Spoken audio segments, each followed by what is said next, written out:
In this video, I'm going to answer some questions about potting electric guitar pickups. Now the first question is, why do we pot pickups in the first place? Well, it's pretty simple, and I'm going to try to explain this in a way that doesn't get too complicated. When you pluck the string of a guitar, it vibrates, and when it vibrates, those frequencies of vibrations from the strings are picked up by the pickup. That's why we call them pickups. And those vibrations are then converted into an electrical signal which goes out of the guitar, through the cable, to the amplifier. Now the signal is very weak, and that's the job of the amplifier. It's to boost the power of that signal so that it can be converted to audio sound by the speaker. Now once the speaker has produced that sound, it comes out of the speaker as sound waves. And those sound waves will cause anything that they strike to vibrate. And those frequencies from the string are maintained all the way through that signal chain and out the speaker. Now there are a number of different elements that affect that signal, but for the most part the frequencies remain the same. Now when those frequency sound waves come out of the speaker and vibrate anything that they hit, that includes the pickups on the guitar that you're playing. So if you're standing in front of your amplifier and you're playing, those sound waves are coming out and striking the guitar as well as the pickup. And when they hit the pickup vibrates, and the coils, the coil of wire inside the pickup begins to vibrate. Now even if the coil has been wound really tight, there's still gaps in space in between the windings that allow the windings to vibrate against one another, and that can produce feedback, or more specifically microphonic feedback. And you know what it is when you hear the guitar or the amplifier and speaker start squealing while you're standing in front of it and playing. And sometimes it depends on how you stand, but you can eliminate the squeal just by moving around certain ways on the stage. But this can be very disconcerting, especially if you're performing live in front of an audience and you're trying to play a song and all of a sudden you get that squeal, that feedback. It's very unpleasant, not only for the person playing the guitar, but for the audience that's listening.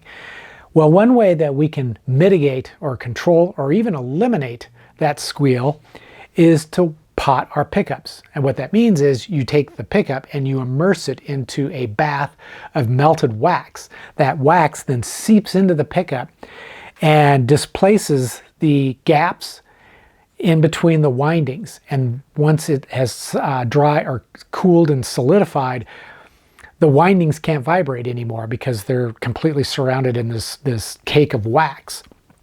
And that helps to prevent that squeal from happening. The next question: what kind of tools and materials do we need to use in order to pot our pickups in wax? Well, first of all, you're going to need a pot that you can melt wax in.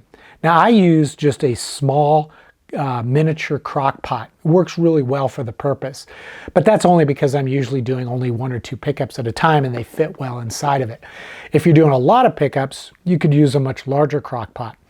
Now some folks also like to use a double boiler on their stove, and that works well also.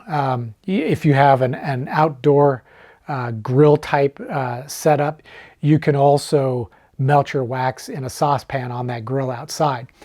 But I like to use these little crock pots. I have one dedicated for the purpose and it works really well. Now as far as the wax is concerned, I simply use household paraffin wax.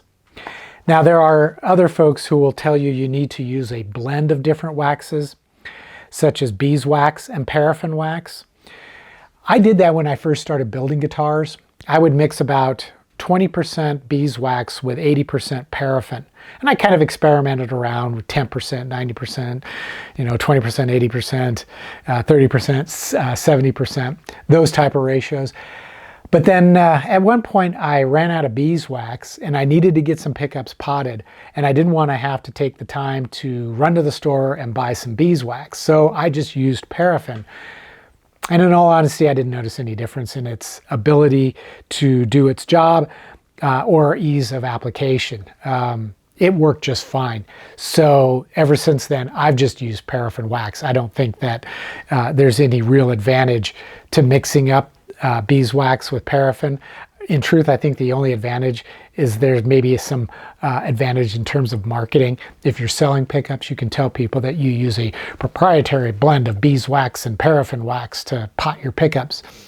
But in truth, I don't think it really makes any difference. Hey guys, if you're enjoying this video, you can show your support by clicking the thumbs up button down below. It's free to do. You can also click the subscribe button, which is also free. And when you do that, you can click the bell for notifications. That way you'll never miss any future content. But if you want to take your support to the next level, you can click the thanks button and leave a tip in the amount that you think is fair. Or you can click the join button or the subscribe plus button and become a member of my channel. And as a member, you're going to be able to enjoy videos just like the one you're watching, but with much more detail and best of all, no ads. Now let's get back to the video. Now for question 3. What temperature should the wax be melted at? And how long should the pickups be immersed in that bath of melted wax? Temperature is really important. The melting point for paraffin wax can be anywhere from about 115 degrees Fahrenheit to 155 degrees Fahrenheit. And it just depends on the brand, the blend, that sort of thing.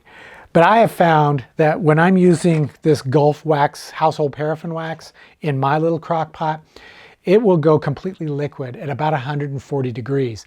And I think that's the perfect temperature to pot your pickups. Anything higher than that, say 150 or above, you run the risk of damaging the components of your pickup. Specifically, you can damage the insulation around the copper wire that's been wound around the bobbins. And then the bobbins themselves, if they're made of plastic, if they're exposed to too high of a temperature, they can warp or deform or distort, which essentially ruins the pickup. So I try to keep the temperature right around 140 degrees. Now with this little mini crock pot, I don't have a way to control the temperature, but the reason I use this is because, as luck would have it, it melts wax and holds it right around 140, 145 degrees. So I'm pretty safe to use this. What you want to do is use like an infrared thermometer, and when the wax is melted, check the temperature, or you could use a candy thermometer.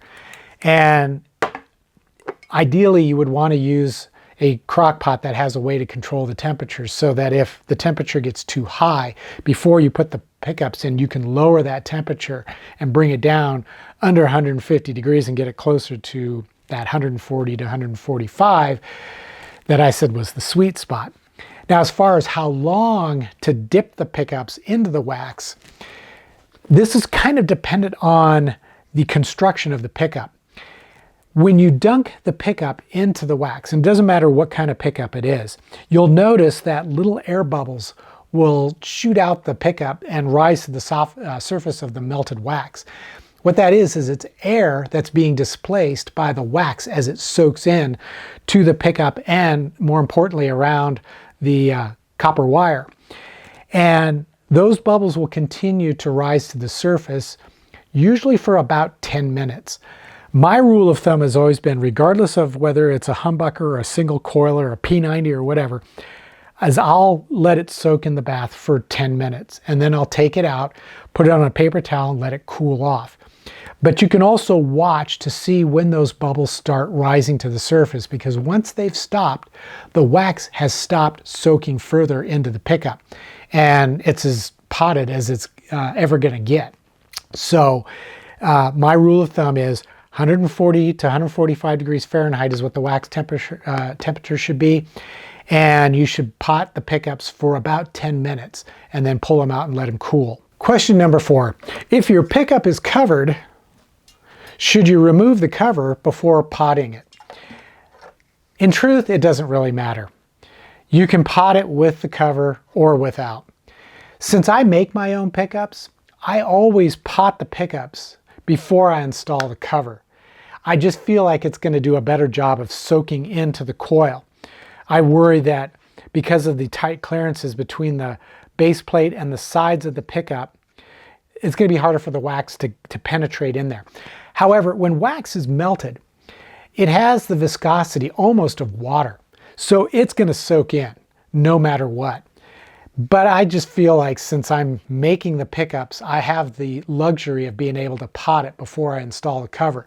But if your pickup already has a cover on it, you can go ahead and pot it with the cover on. You just have to, once it's removed, remove that wax. And you have to be kind of careful because when you remove it, wax is going to drain out of it. So you want to wait till it stops draining and then place it on a paper towel to let it cool. Then you can usually wipe the excess wax off the cover using a paper towel that is either dampened with a little Gooby Gone or naphtha or even mineral spirits, and that will dissolve and remove the wax from the cover so that it doesn't look like it's all caked in wax. And same is true with your single coil pickups, but usually with single coil pickups the cover is easy to remove because it's just set on there, whereas with the humbucker the cover is soldered into place, and desoldering it to remove it can be a little bit of a challenge for some folks. Plus, once you've waxed the pickup and then installed the cover back on, when you solder it, you have to use quite a bit of heat to solder the cover back to the base plate, and that heat can melt the wax that you just applied to the pickup when you potted it. So it can be a little bit tricky to do it. But I recommend, if you can, remove the cover and pot the pickup.